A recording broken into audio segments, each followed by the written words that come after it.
You have to emotionally detach from someone that's not good for you or someone that you've broken up with and you're no longer in a relationship with. We cannot stay stuck in an emotional limbo with someone that you know is not healthy for you.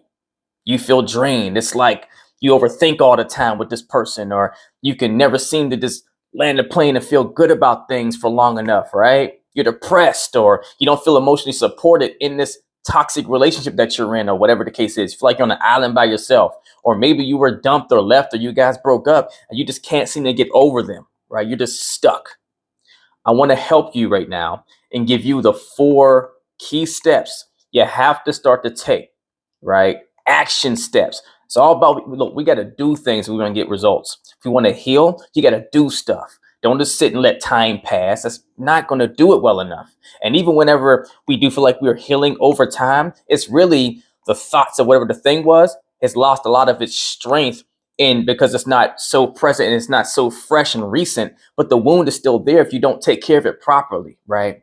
So I want to give you these 4 steps, whether you're in a relationship with this person you know you should be walking away from and it's been long overdue, but you can't seem to do it, or if the relationship's already ended, but you're having a hard time not overthinking about them, getting stuck on the good times and the memories and all that stuff, right? And you wind up backsliding, or you're sitting there stuck because they moved on and you have not.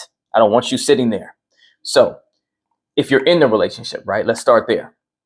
First thing you got to do is start setting boundaries. Now, I talked about boundaries a lot in different videos when it comes to dealing with someone that's narcissistic and so forth to make sure you can protect yourself from being manipulated and all those things.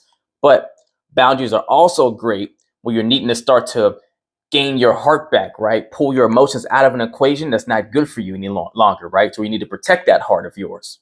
And so when you do this, this means you're starting to create separation from the level of access you allow that other person to have to you so that you can start to make your emotions be more of a closed circuit instead of an open circuit. So you can start to harness them and start to champion and take control of them for yourself and not have the other person be such an influence in your emotions and the decisions you wind up making from that, right?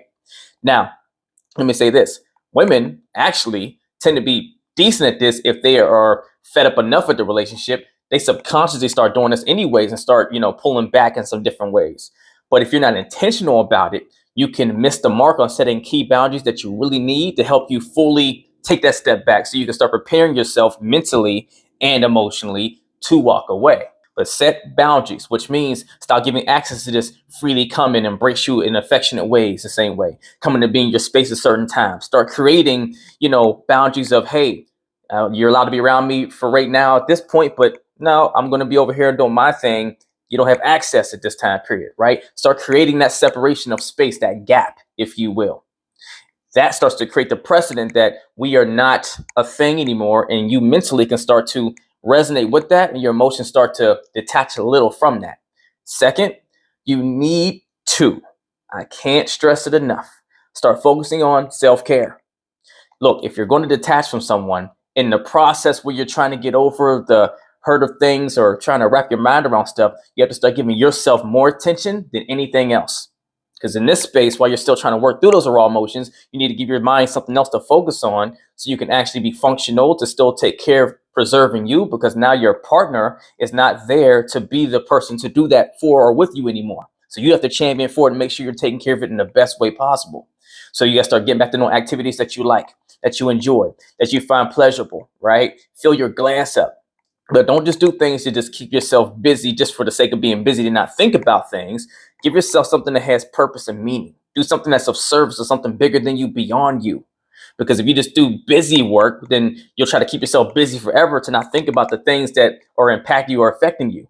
When you do something that has a meaning to you, that you care about, that you have a passion for, then now you'll gladly keep doing that and grow it more organically because you're actually genuinely loving it and not just distracting yourself, right? And that rolls us into the third thing. Now, through this process of the self-care, you should be walking away from the relationship in this process, by the way. So if anyone is wondering, am I still in a relationship or not at this point or whatever? So you should be kind of walked away by this point. And then when you walk away, you really got to dive fully into building a life of your own and getting back to your sense of autonomy and independence so you can get used to being a single person again and not someone's significant other anymore, right? If you're walking away from that person. Now, If you walked away or you already are in the position where you were left already, right? Then now the next part becomes so crucial. You have to practice mindfulness. Because see, once you remove yourself from that person, they're not around you the same way, then now it's so crucial that you start practicing things like journaling, writing down your thoughts, recapping things that happened and went on, right? Make sure you're processing on paper what the experience was so that you never forget the reason why you left or why the relationship ended, why it wasn't good for you. Because what happens is when we're out of that situation enough, we forget all the bad things because our attachment system kicks in and tells us, oh, go back and get that person again. I can't lose that person. Like, why? It wasn't really that bad.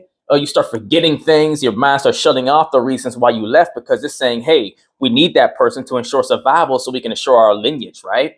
So it wants you to go back and get them. So you have to journal things to keep a reminder as to why you're not in that situation, why it doesn't serve you, why it's not good for you. You have to do that consistently while you're still going through the healing process. And that brings me to the fourth step. The last thing you need to do is you have to create distance. And now this should already be something that you're thinking to do through your boundary setting, but you have to give yourself no contact for a time period, right? Give yourself a space to where they're not allowed to see you, or, just give yourself some gap so where you can just process and be in your own energy so you can get back to recalibrating, process things, and get a refocus going, right? It's really hard to reset if that the source to your pain is always in your equation. Give yourself that. You take these steps, and I promise you, you will do a way better job at not overthinking, not being stuck on a situation, and definitely not going back to something that doesn't serve you. Let's get it.